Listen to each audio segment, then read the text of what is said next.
Have you ever wondered about the very first rebellion? Not on earth, but in heaven itself. The story of Lucifer's fall is more than just a myth. It's a cosmic drama of pride, power, and ultimate consequence. It all began in a realm of perfect light and harmony. Lucifer, whose name means light bringer, was the most beautiful, the most brilliant of all angels.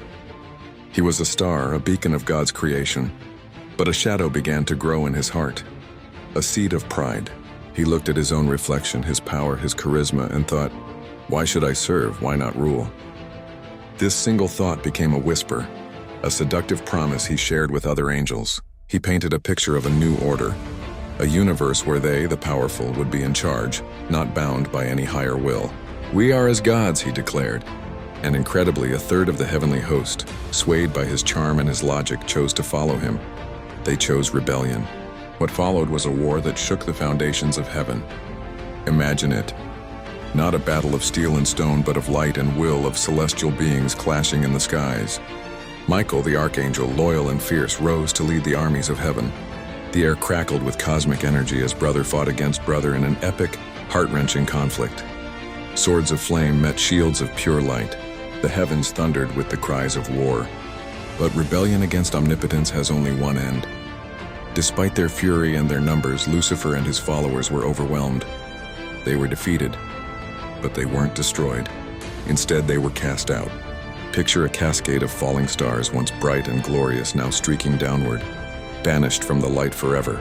They fell through the cosmos, hurtling into a newly created realm of darkness and fire, a place that would come to be known as hell. And here's the twist in the story. Banished and bitter, Lucifer, now Satan the adversary, set his sights on God's newest, most beloved creation, mankind. He couldn't attack heaven directly anymore, so he decided to poison its reflection on earth.